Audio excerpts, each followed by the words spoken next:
MP and notably the party's first female representative in Parliament, Sarah Pochin, the woman of the moment, who was just sworn into Parliament earlier on today. And a GBNews exclusive as the first national accounts detailing the true scale of the rape gang scandal is released. But after the leader of the House of Commons dismissed the issue, will the Labour Party act? I don't know whether you saw the documentary on Channel 4 about rape gangs. No, we want to blow that little trumpet now, do we? Yeah, okay. There was a real issue. Let's get that dog whistle out, shall we? Yeah.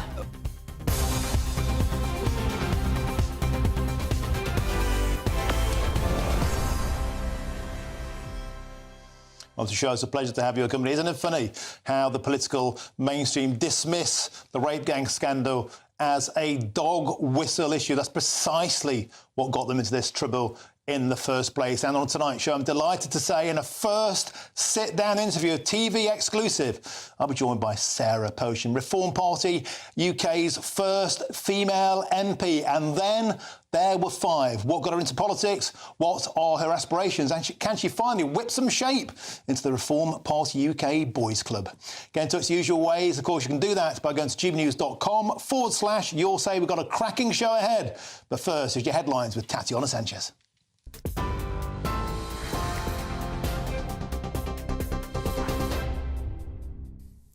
Martin, thank you very much and good evening. The top stories. The Canadian Prime Minister Mark Carney says Canada is not for sale as US President Donald Trump has insisted that the country would benefit from becoming the 51st US state. The US president added that Canada's opposition to his proposal will not impact today's discussions between the pair. It's the first time the two are meeting at the White House, and whilst the trade war, of course, frays US-Canada relations. Speaking from the Oval Office, Trump says that we're going to be friends with Canada regardless of the current row on tariffs. And it's also a beautiful, as a real estate developer, I'm a real estate developer at heart. When you get rid of that artificially drawn line, somebody drew that line many years ago with like a ruler, just a straight line right across the top of the country. When you look at that beautiful formation when it's together, I'm a very artistic person, but when I looked at that beauty, I said, that's the way it was meant to be.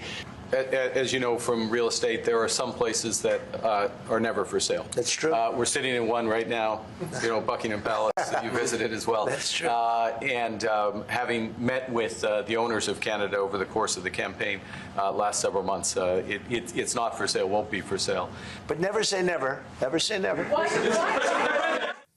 Meanwhile, the UK and India have agreed a landmark trade deal which delivers on the UK government's core mission of growing the economy and raising living standards. The deal will make it easier for UK firms to export whisky, cars and other products to India and cut taxes on India's clothing and footwear exports. India's Prime Minister says his country had concluded an ambitious and mutually beneficial trade agreement with the UK. The Business and Trade Secretary Jonathan Reynolds says it's a tremendous statement to the world, adding the world needs a story like this right now.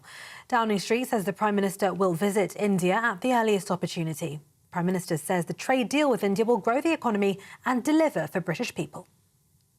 Well, this is a historic day for the United Kingdom and for India, because this is the biggest trade deal that we, the UK, have done since we left the EU. And it's the most ambitious trade deal that India has ever done. And this will be measured in billions of pounds into our economy and jobs across the whole of the United Kingdom. So it is a really important, significant day. And Downing Street has ruled out a U-turn on means testing the winter fuel payment. That comes after the government was reportedly rethinking its cut to the winter fuel allowance. Number 10 was reportedly considering whether to increase the £11,500 threshold, over which pensioners are no longer eligible for the allowance. However, the Prime Minister's official spokesman said that the policy is set out and there will not be a change to the government's policy. Sticking with welfare, Welsh First Minister Baroness Eluned Morgan has criticised the Prime Minister's welfare reforms in a speech today, calling for a rethink in the decision. Those are the latest headlines for now. More from me in an hour. For the very latest GB News direct to your smartphone, sign up to News Alerts by scanning the QR code or go to gbnews.com/alerts.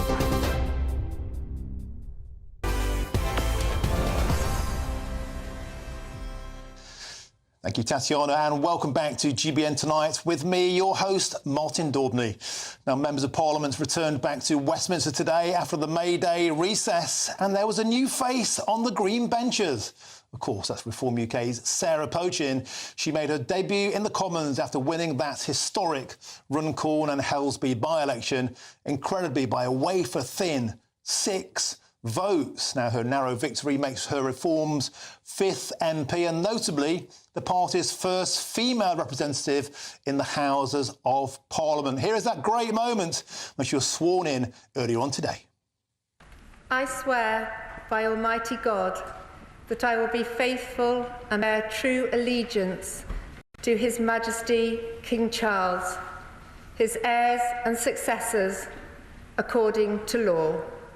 So help me God.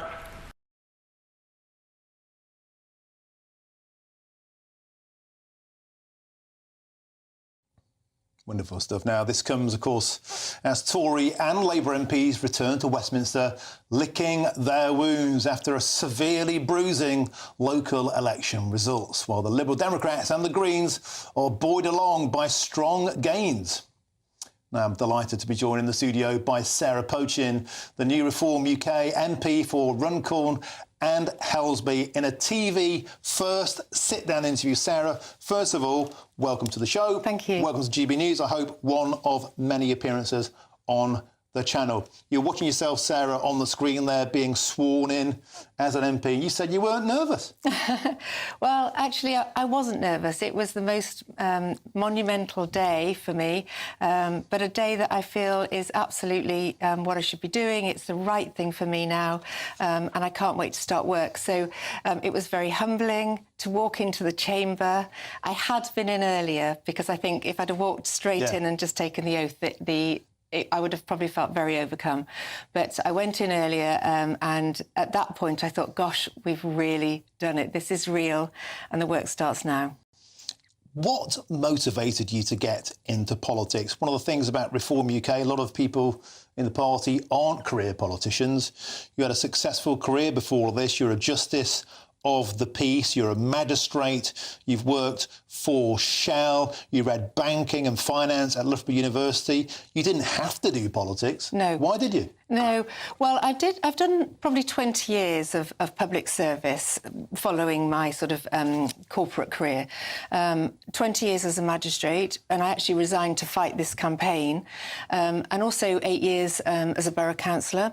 So I suppose I've given 20 years of my life already to public service, and it makes you really feel very strongly about changing things for people that don't have a strong voice.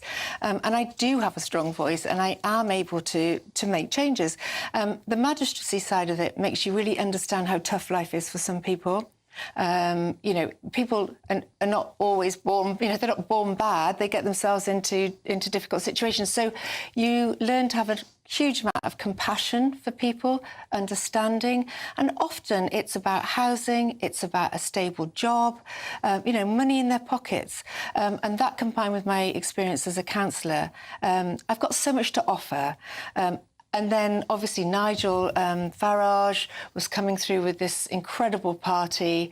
And I guess I just thought, you know what, I can't resist this. I have to get involved because the country really needs good people that are in it for the right reasons. Runcorn and Helsby was a very, very closely fought thing. I mean, the counts started at 2:30 in the morning, went on for about 4 hours. It was a cigarette paper in the end. It's a seat that's been Labour forever. I think at the time it was 16th safest Labour seat in the country. What do you think it was about Runcorn and Helsby that signified the call for change in policy? What happened there? The people of Runcorn and Helsby is a beautiful. I mean, I should also say Frodsham. I feel like the constituency should have been called Runcorn, Helsby, and Frodsham. It's a real constituency of two tales. So you have a beautiful rural, leafy part of the constituency, and then you have Runcorn. And Runcorn itself, very strong, traditionally Labour vote. That's where the Labour vote came from.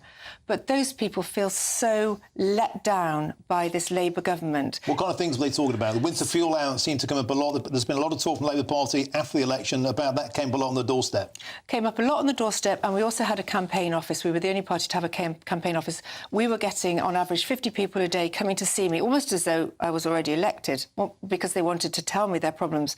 So the big problems, the winter fuel allowance came up time and time again, as did just the general cost of living. So Labour promised all of us a decrease in our energy bills of £300. In fact, it's gone completely the other way. You know, people do not have money in their pocket. Then we have the situation with businesses, with the national insurance costs that were put onto businesses, the rise in the minimum wage. So it was like, whichever way you look, people felt really, really damaged by this Labour government already very, very quickly. Now, there are only 5 MPs for Reform UK.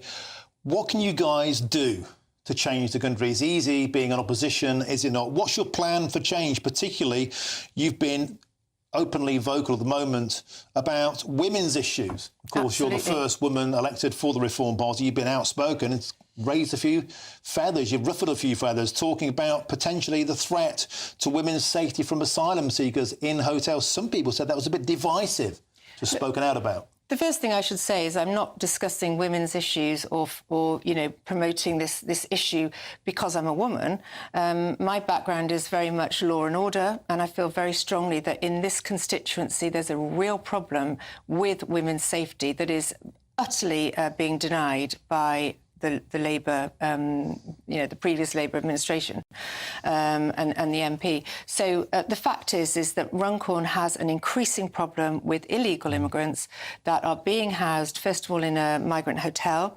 Labour U-turned on that during the election and said they'd shut it down. I feel that was because of constant pressure from Reform raising these issues on behalf of people, as I say, who don't have their own voice. Now, Sarah, the Labour Party would deny that there's specifically an issue about women's safety due to asylum seekers in the area.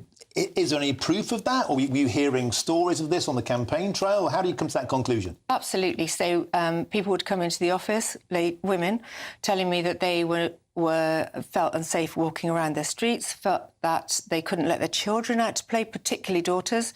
Stories of illegal immigrants filming children, really horrific stuff. And also, I saw CCTV that had been taken to the police, but nevertheless, CCTV was shown to us of gangs at night in these houses of multiple occupancy, so private landlord accommodation that illegal immigrants are living in, drug dealing clearly going on, men turning up with knives, very, very threatening behaviour for in a street where, you know, you have normal, decent families, hard-working, decent families, and they suddenly find themselves next door to a house like this. And yet, Sarah, in the immediate aftermath of your victory, Nigel Farage was asked about this by a journalist who said it was divisive.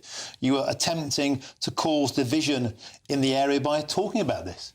It's not divisive, it's brave. And we need to stand up and talk about this. And this is exactly what Reform does, because this is an increasing problem that if it's not tackled, these illegal immigrants, once they go into private housing, they disappear into the community. You know, there's no way to trace them. So, you know, they go from these migrant hotels, which Labour says they're going to shut. Well, what are they doing? So it is a dangerous issue. And I will stand up for these women that feel threatened. Can I ask you about, you were previously Conservative. What was it about, was it just the death of the Conservative Party, for example? Would you still be with the Conservatives, do you think, if Boris Johnson was still at the helm?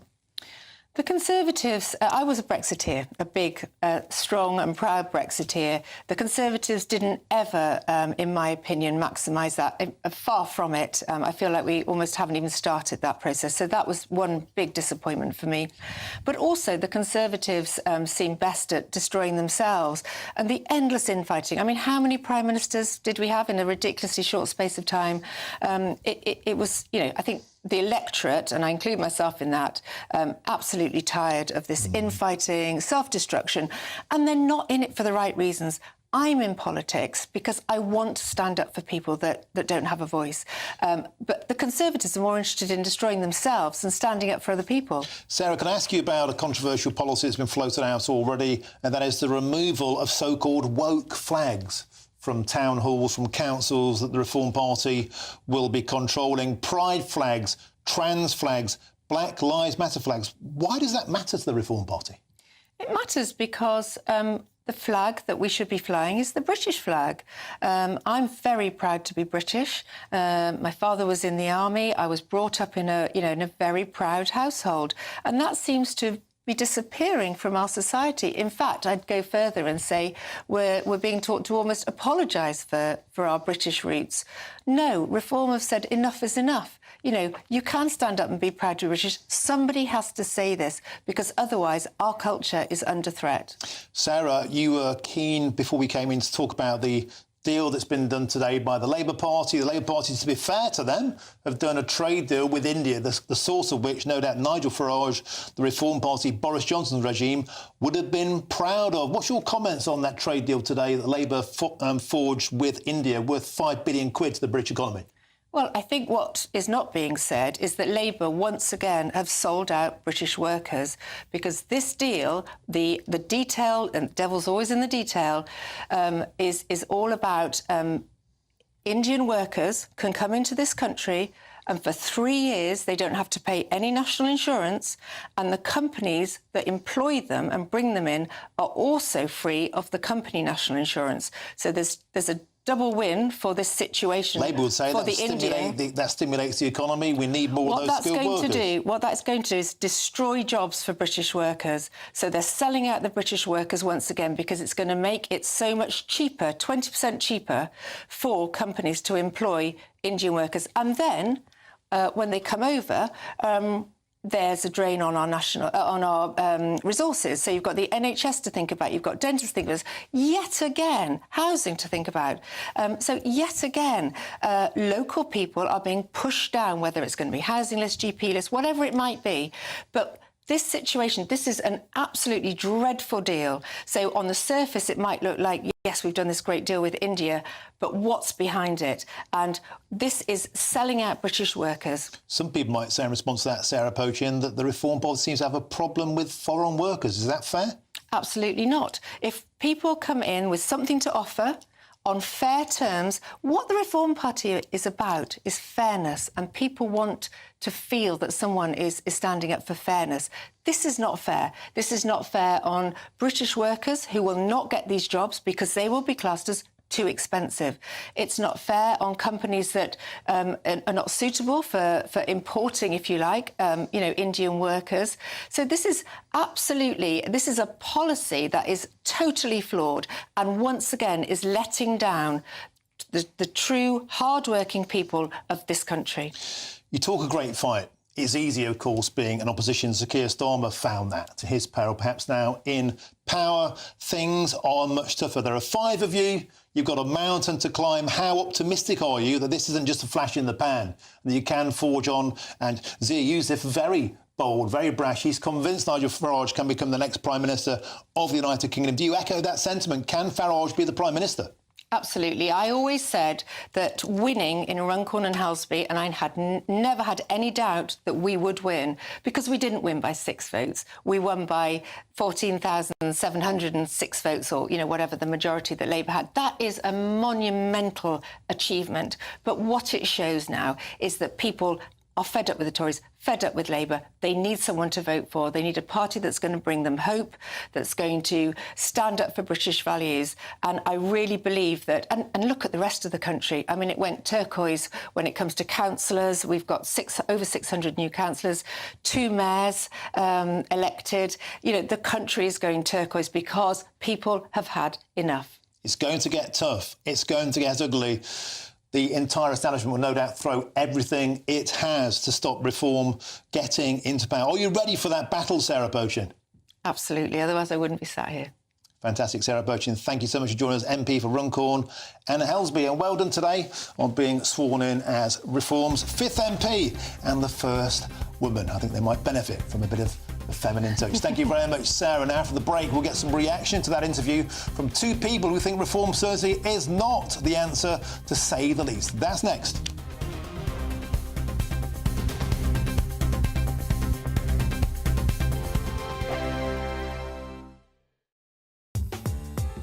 I'm Christopher Hope. From pop stars to politicians, I'll interview anybody in a pub who's got a political opinion. Join me every Friday on Spotify, Apple Podcasts, YouTube or gbnews.com, or wherever you get your podcasts. This is GB News, the People's Channel. GB News Breakfast, every day from 6 a.m. Say that Mia Collins joins us in the studio now. Morning, Mia. Really good to meet you. And what's it like for you watching that experience back? Lots of fond memories. I loved my time in the process, and, you know, TV shopping was definitely one of the big highlights for me. I loved it. Was it really? Genuinely, I really, really enjoyed it. Because I wonder how much of these challenges and tasks do you come away from thinking, oh, that was awful? For me personally, there weren't many occasions where I thought, oh, God, you know, what I've been able to do now is look back on all 10 episodes, and I'm actually really happy with my performance, so no regrets. You're consistently strong. Thank you. That's why I was so shocked when you went out as number 6. I honestly thought you'd make it through to the final, but it was just that one mistake, wasn't it? It was the wrong decision at the wrong time. Had it been another task, maybe I would have survived it through, but, you know, it's so difficult to get to that final 5, and Jordan and Anissa are really strong candidates, so I think I just drew the short straw. I mean, did you go into it thinking this would help you as a business person, or is it a door to get into media, or I mean, what was the point of going on? I think if you look at the kind of the general age of candidates nowadays, it's a younger audience, and I've grown up watching the show. So from my perspective, I'd always just grown up watching it, thinking, God, I really do think I could do that. I am in the midst of prep for my bodybuilding competitions, so my time is very centred around training and trying to get as much content and insight into that as much as I can. I think bodybuilding is one of those sports that not many people know all too much about, and I think there's a few misconceptions of it. So if I can educate people and bring correct information about the sport through means that I enjoy, then so be it. And whatever comes of it, comes of it. GB News, the People's Channel. Join me, Nana Okwir, for an informative, interactive news programme with a difference. It's fun. No, he didn't say that, Dave. I'm so surprised. I think there's an element of truth to that. Join me from 3 p.m. every weekend, only on GB News, Britain's news channel. We're proud to be GB News, the People's Channel. And as you know, we always love to hear your views. Now, there's a new way of getting in touch with us at gbnews.com/yoursay. By commenting, you can be part of a live conversation and join our GB News community. You can even talk to me, Bev Turner, or any of the members of the GB News family.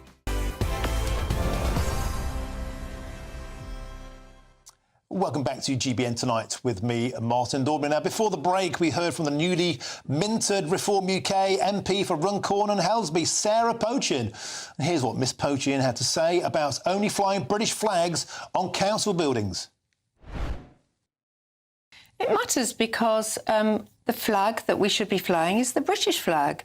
I'm very proud to be British. My father was in the army. I was brought up in a very proud household, and that seems to be disappearing from our society. In fact, I'd go further and say we're being taught to almost apologise for our British roots.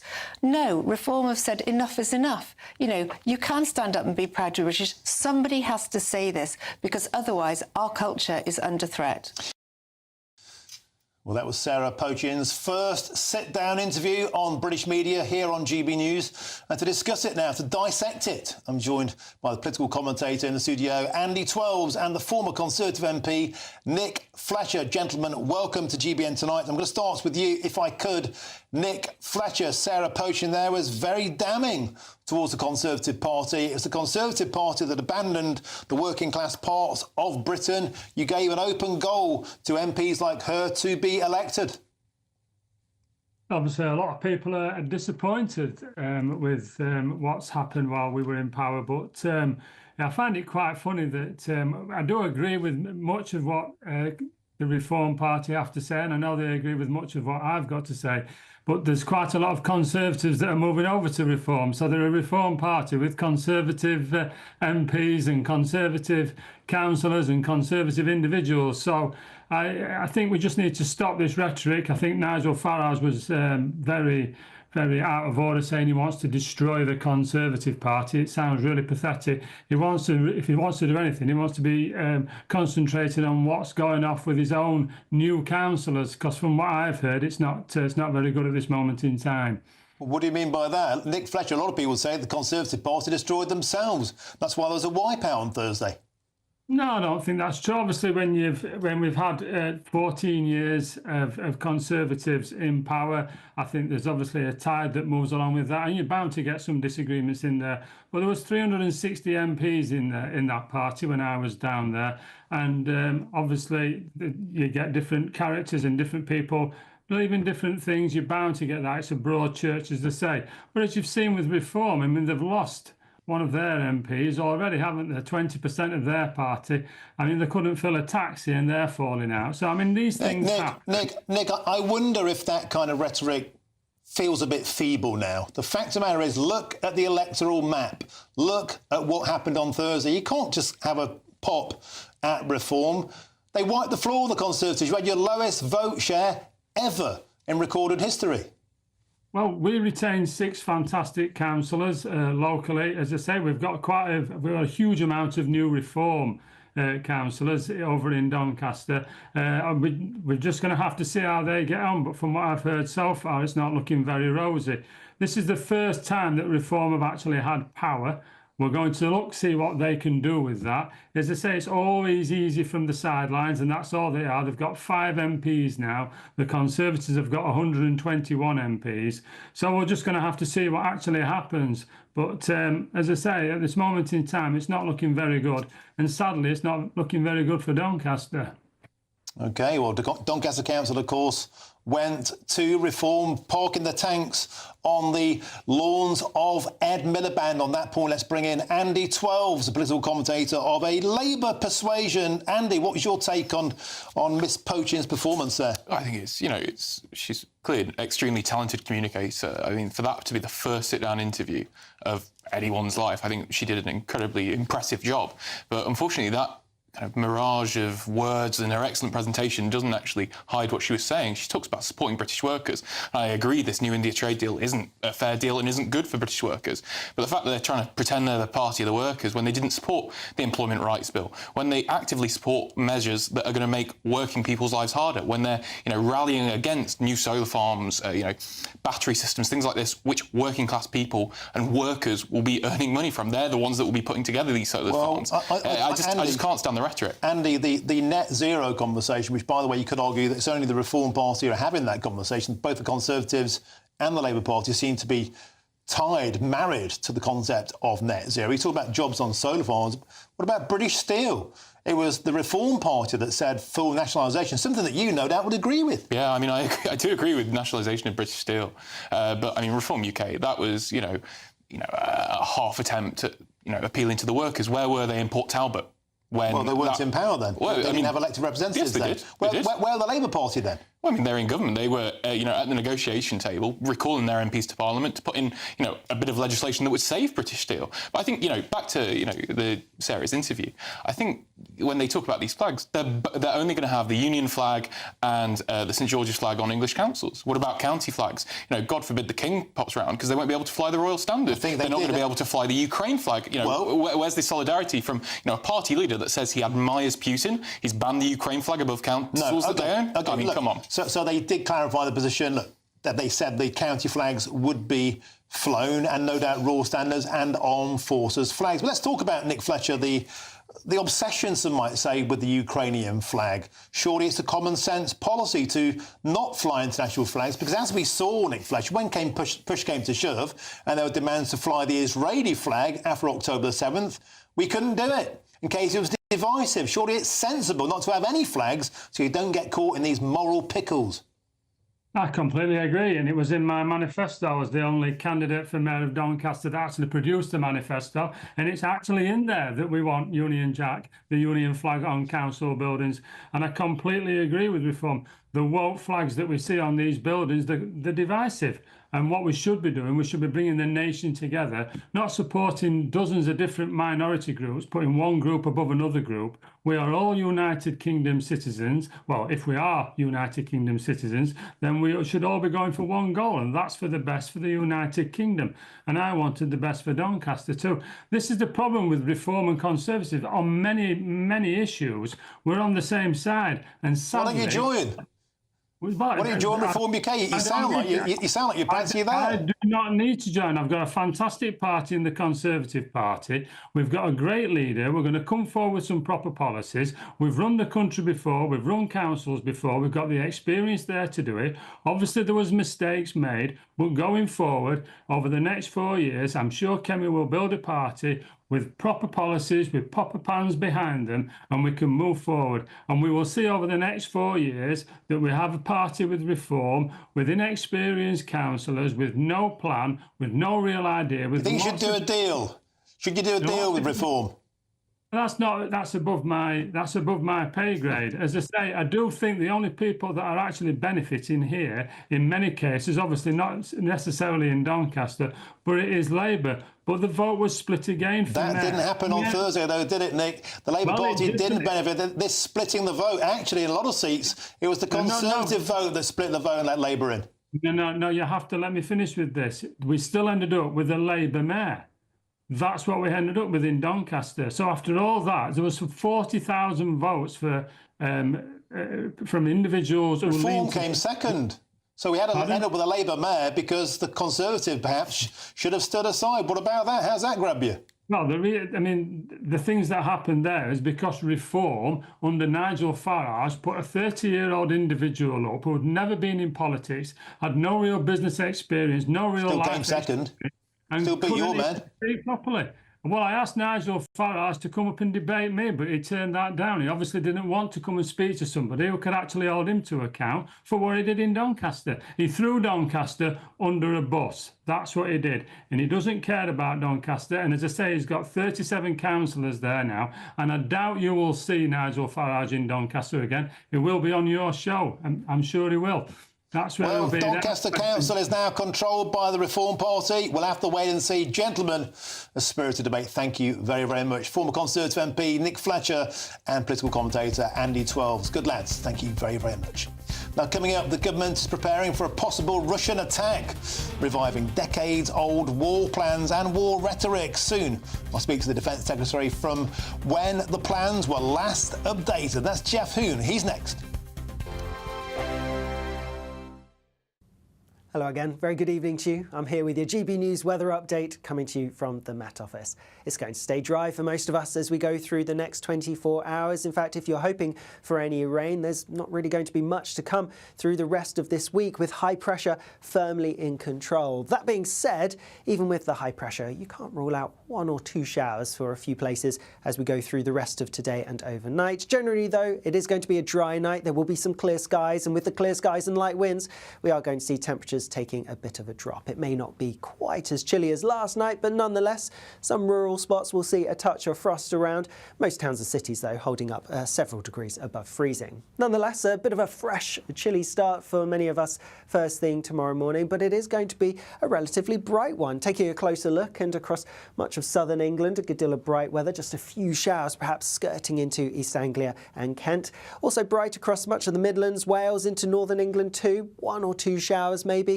But across Northern Ireland and much of Scotland, it's a dry, bright story. The exception being across the far north of mainland Scotland towards Orkney and Shetland, where, similar to today really, there's going to be more cloud here and a few outbreaks of rain. Nothing especially heavy though, and even as we go through the day, there may be a few more showers bubbling up, but they're not looking particularly heavy. They should stay pretty light, and most of us will avoid them. So most places staying fine with, again, a decent amount of sunshine on offer, and in that sunshine, not feeling too bad at all. Temperatures likely to be a degree or so higher than today, so we could just about scrape into the low 20s in a few places. Then after another fresh night into Thursday, it's going to be, well, another fine day for many places. Just a bit of showery rain feeding in from the North Sea, affecting some parts of northeastern England in particular. Again, Orkney and Shetland seeing a bit more cloud than other places and perhaps a few spots of rain. But otherwise, as we go through the end of the week, lots of dry, sunny weather on offer and our temperatures creeping up a little as well. Bye. Bye-bye. No matter the state it's in, this is our nation. Join me, Jacob Rees-Mogg, for a genuine, honest discussion on where we have been, where we are going, and where we are with the people who set the direction. That's State of the Nation every Monday and Tuesday at 8 o'clock, only on GB News, the People's Channel. Westminster, the ultimate clique. And you're fighting like rats in a sack. But here on the Camilla Tominey Show, we ask the questions the establishment media is too scared to ask. OK, let me ask you a straight question, because I know you're a straight-talking politician. Whether it's net zero, illegal immigration or law and order, nothing is off limits. You had the power then. Yeah, as I and say, now you've lost it. That's the Camilla Tominey Show, a politics show that's fearless. But no, let me finish my question if you don't mind, because it is my show. Sundays at 9:30, only on GB News, the People's Channel, Britain's news channel.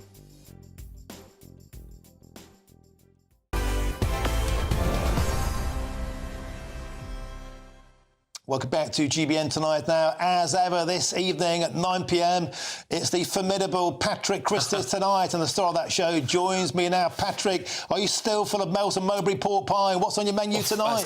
It's going to take a long time for me to work that off, Martin, I'll be honest with you. But yes, anyway, so Keir Starmer has looked at the fact that Reform gave his party an absolute kicking at the local elections and has decided to increase the number of foreign workers, make them pay less tax, and today have his spokesperson say that the grooming gang scandal was basically just party political point scoring. So I'm not sure what planet this man's living on, but it's not ours, is it? So we're going to be talking about all of that.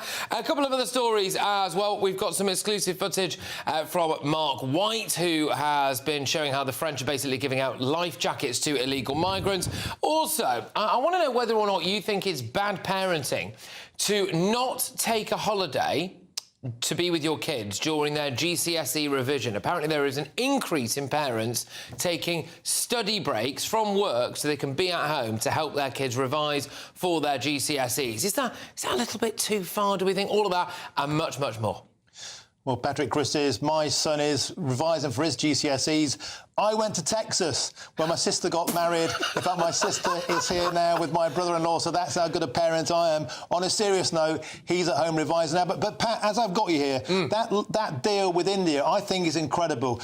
£5 billion to the British economy, that's a positive note, but it's astonishing there'll be this national insurance holiday for foreign workers, precisely the kind of thing that's got the Labour Party into trouble. Yeah, massive. And also, when you actually look into this, again, I'll be going in on this at 9 p.m, but I actually think it's going to end up costing us money. So if you look at the amount of people from India who overstayed, in 2020, for example, it was nearly 30,000. It was higher than any other nationality.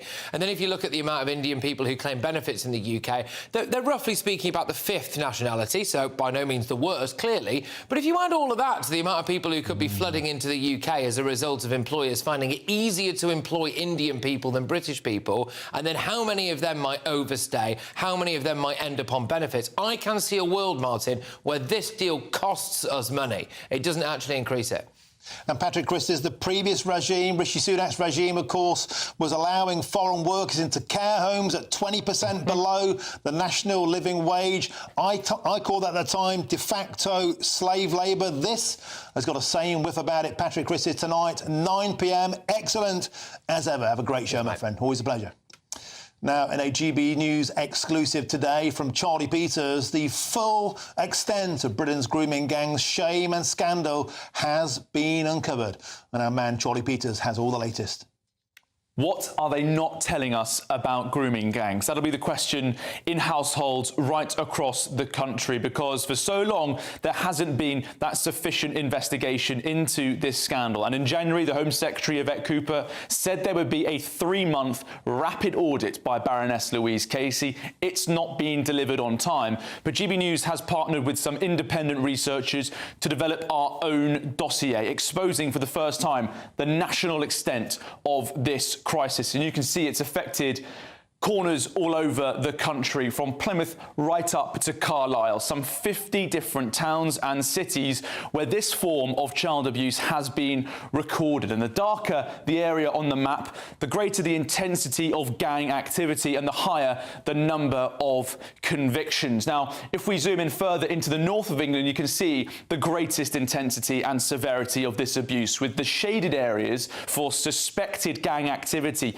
Many of the information that you're seeing on the screen now and available on the GB News website is completely exclusive to this channel, having been shared directly from survivor testimony or in other government reports and transcripts not seen before. You can also see the number of convictions across the entire country: 65 in Rotherham, 500 in total, and that's from the first conviction in 2007 right up until February of this year. But we've also found thousands and thousands of survivors, suggesting that the amount of justice delivered is nowhere near what's actually required. We've also found evidence of abuse stretching back over 5 decades. And this is what we've brought in, which is completely brand new, never seen before, which is a full trafficking and network analysis piece of information, because we've always thought about this scandal as being localised, separate areas, but this is showing truly the links between different organised criminal gangs, how survivors were moved around for abuse, and also how perpetrators crossed often hundreds of miles in order to facilitate child sexual exploitation. And let's go further into the north here, and you'll see just how intense those trafficking and abuse movement networks are in the north of England.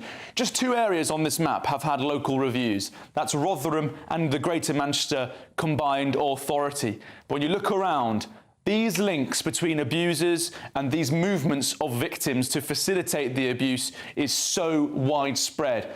And that's why we've had significant demand from opposition and survivors calling for that full national inquiry. The GB News Abuse Gangs dossier shows just how widespread this national scandal truly is.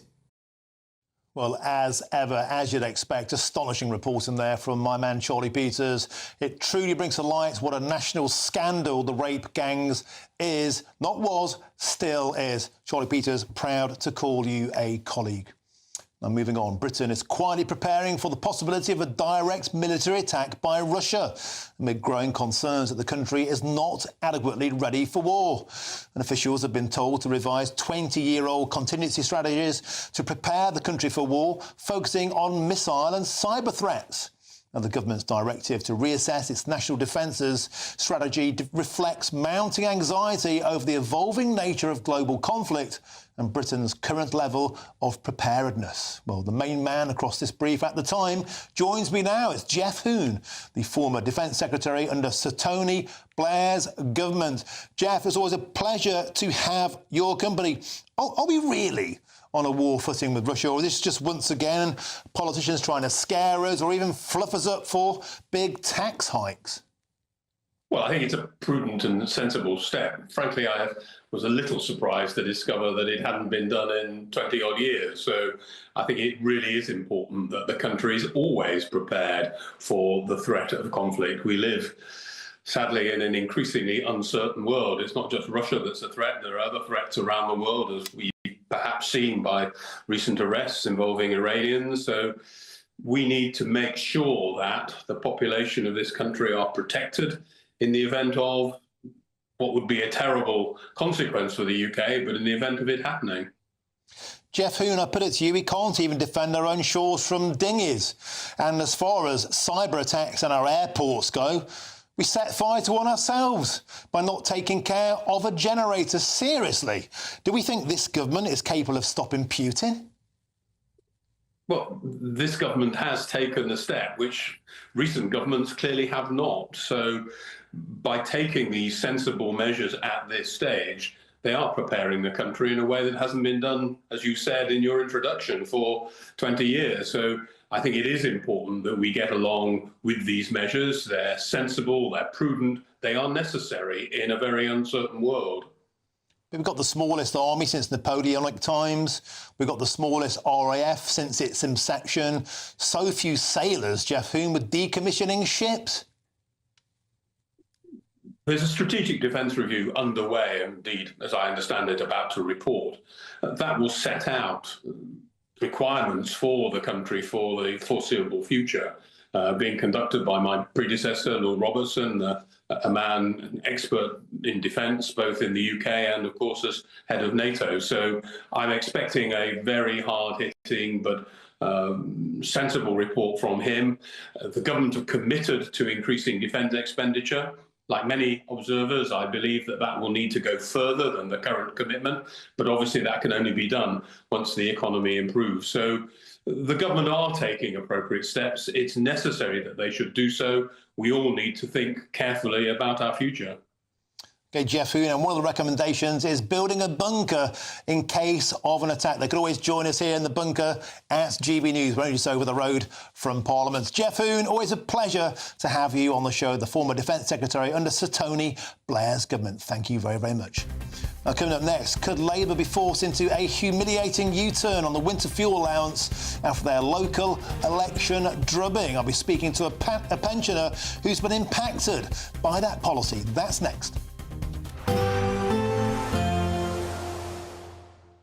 Dinner under the stars tonight? That reminds me of our travel insurance. You mean all clear skies? All Clear Travel Insurance sponsors GB News Travel Destinations Forecast. Hello, if you're off to Greece in the next few days, it's good news. There's some hot sunshine on the way. Elsewhere, though, changeable with showers and particularly unsettled across Madeira on Wednesday with some stronger winds and longer spells of rain. Scattered showers also across parts of Iberia, but the heaviest thunderstorms across northern Italy and the Balkans on Wednesday, perhaps giving some flash flooding in places. Drier and sunnier across the south of Italy and across Greece, though, for the rest of this week, and it will feel warm in that sunshine. All Clear Travel Insurance sponsors GB News Travel Destinations Forecast. Exciting news. Every Friday, my Patrick Christie's Tonight Show is going to have a twist to it. We're welcoming some special guests. You. That's right, on Fridays I'm going to be doing my show in front of a live studio audience because this show is about you and what you have to say. It's going to be the same big debates, same big topics, same big opinions. But every Friday night at 9 p.m, you are invited to come on down to Patrick Christie's Tonight to be a part of the action. Only on GB News, the People's Channel, Britain's news channel. Hi, I'm Michelle Dewberry, and my show is your opportunity to cut through all the noise and dive in headfirst to some robust debates. Ideas clash. Situation, isn't it? No, because the failure is you're deliberately avoiding my point. Nothing's held back, And if you think this is the end of it, wait for more. and we do not shy away from the difficult stuff. Sometimes I want to shake people and say, if only you understood. So join me on Jubes and Kerr weeknights at 6 p.m, only on GB News, Britain's news channel. Good Afternoon Britain isn't just about us. The wonderful thing about this programme is it's about everyone watching. It's an interactive programme. Well, there absolutely is something to see here, and we're going to be talking about it more. Whether it's breaking royal news, please bring us up to date. Or indeed a particularly punchy speech in the House of Commons. Very, very curious. We bring it to you live, and then we bring you live reaction as well. That's Good Afternoon Britain, weekdays from midday. Only on GB News, the People's Channel, Britain's news channel. This is Britain's Newsroom, where your voice matters. It's just astonishing. With expert analysis and honest opinion, we don't just keep you informed. We bring you unique perspectives you won't see anywhere else. Can't argue with any of that. When the news happens, it happens here. On Britain's Newsroom, weekdays from 9:30 a.m. Only on GB News. Mornings don't have to be tiresome, especially if you have the right company. Wake up to news as it happens, opinion and debate, and of course, a little bit of entertainment too. Because when the kettle's on, we're on. That's Breakfast on GB News, a show worth waking up for. Every morning from 6 a.m. Only on the People's Channel, Britain's news channel. We'll spread the news, you spread the word. In the GB Newsroom, we bring you the news as it happens. With our team of dedicated journalists across the UK, we're ready to keep you up to date with what's happening every half an hour, every single day. Bulletins here on GB News, the People's Channel, Britain's news channel. headliners on GB News 11 p.m. every night. It's got 3 top comedians going through the next day's newspapers so you don't have to read them, which is great. That's a good point. He's lying. I mean, maybe he's not lying. That's Headliners every night from 11 p.m. and 5 a.m. as well on GB News, Britain's news channel. And welcome back to GBN Tonight with me, your host, Martin Daubney. Now, still licking their wounds from last week's local election drubbing, the Labour Party is facing mounting unrest over its decision to scrap the winter fuel allowance for millions of British pensioners. Now, this morning, the Health Secretary, Wes Streeting, he hinted at something of a U-turn. What I do want to reassure your viewers are, though, that look, we did notice the results last Thursday. I think voters have sent us a very loud and clear message that unless we deliver the change they voted for last year, they will look for change elsewhere. And all I want to just reassure people about is that, particularly if you take the top 3 issues voters consistently tell us at the top of their agenda, the cost of living, the NHS, border security, we are taking action on every single one of those fronts. But Downing Street insists there will be no change, no U-turns for once. The Prime Minister's spokesman insists the decision is final, blaming, of course, that £22 billion black hole left by the last regime and pointing to rising pensions and support funds. But behind the scenes, though, senior Labour figures fear the policy could be toxic and potentially even cost them the next general election. Well, joining me now to discuss this is Sue Ashcombe-Hurt, a pensioner who has been impacted by this decision. Sue, welcome to the channel. A pleasure to have your company. Sue, if I may, would you mind detailing to me and our viewers how the winter fuel allowance cut impacted your life?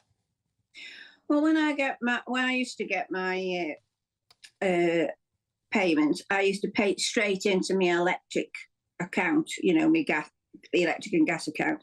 Obviously, I couldn't do that this last year. So it just meant that, you know, I had to go to bed early. Luckily, we didn't have a really, really bad winter, did we? We were very lucky there. But it still meant I was going to bed between 6 and 7 o'clock every night to get under the duvet to stay warm, because I can happen to still watch GB News in bed. So I was happy there. But you know, it's just not right that you work all your life. I worked up until last year, and I only stopped then because I refused to pay any more into the coffer for Labour to waste it. So if I'm still here when they're out of power, then I'll probably go back to work again. So at the time, a lot of people could not get their heads around the concept that for saving a mere 1.5 billion quid a year, OK, that's a lot of money, that they would choose to make this political choice. Do you think this will be forgotten? Do you think it'll be forgiven by British pensioners? Or is this a hangover that's going to haunt the Labour Party for a long time? It's going to haunt them for a long time because, you know, we have got good memories. And ever since they got into power, they have actually... Well, they haven't kept any of their promises, have they, from their manifesto? They've upset nearly every category of people in this country, not just the pensioners. They've got students, farmers, business owners, any people who pay tax. It's just ridiculous. They just haven't got anybody on their side at all anymore. So how they expect to get anybody back is beyond me. I mean, personally, I wouldn't vote for them, even if I was under threat of death if I didn't. So makes no business to me. But, you know, they're just not going to do it. It's too late now. They've made the mess. And it's only going to get worse. Sue Ashcombe-Hurt, we happily were there, and I'm delighted that GB News helps to keep you warm in bed at night. Sorry if that came out wrong. Sue, a pleasure to have you on the show. Now, a Labour spokesman told GB News this: the policy as set out will not be change. Now, coming up next, State of the Nation with this man, Alex Armstrong. Alex, what's on your menu?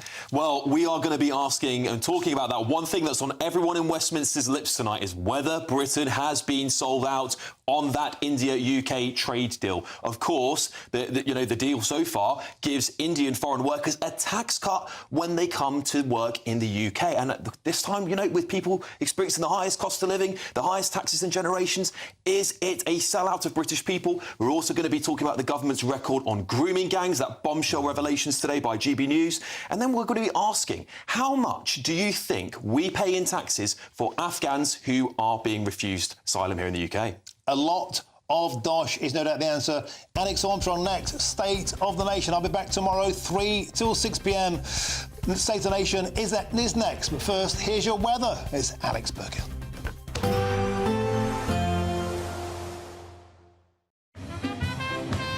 There will be a light breeze in the morning, leading to a warm front. Boxed heat pumps, sponsors of weather on GB News.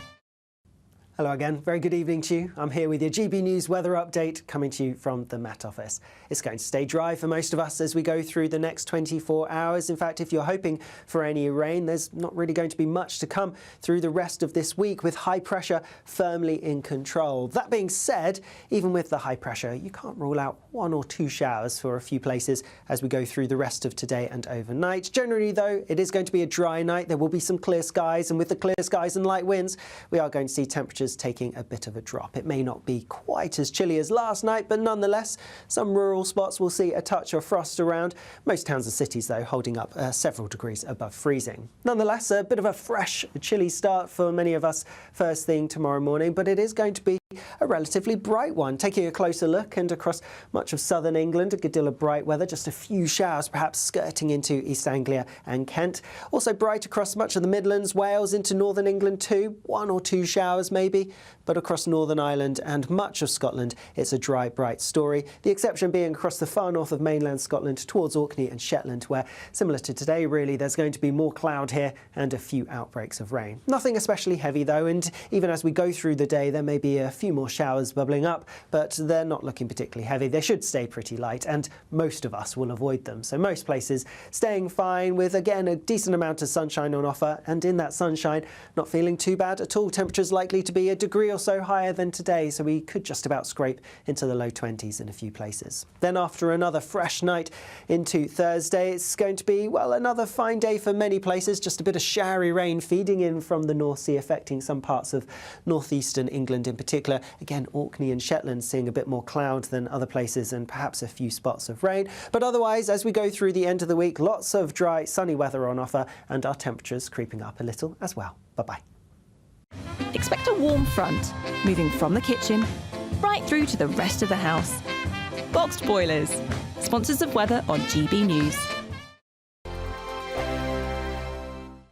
You could be the next big winner on the road in this brand new Alnag Baron 560 motorhome, courtesy of Marquis Leisure. Imagine the fun you could have in this luxurious home from home worth over £67,000. We'll also give you £5,000 in tax-free cash to make your next getaway a great one. And it could be all yours. For another chance to win the lot, text WIN to 63225. One entry costs £2.50 plus 1 standard network rate message, or text bonus to 63225. 5 entries cost £5 plus 1 standard network rate message. Go to gbnews.com/win. Entries start at £2.50. Call 0903 686 3232. Calls cost £2.50 plus your network access charge. Or post your name and number to GB13 PO Box 8690 Derby DE1 9TT. UK only. Entrance must be 18 or over. Lines close at 4 p.m. on the 6th of June. Please check the closing time if listening or watching on demand. From the school run to the home run, watch a new show for all of Britain. So he can say whatever he wants. A straight-talking show where all voices are heard. And, when are we going to stop talking about smashing the gangs and actually do it? With the stories that matter from every part of our country. There's a bit of a crash landing there for your Chancellor. Bold, fearless and standing up for you. That's me, Martin Daubney, 3 p.m. till 6 p.m, weekdays, here only on GB News. The People's Channel, Britain's news channel. The royal family is an enduring symbol of tradition, unity and pride for Britain. At GB News, we celebrate what makes this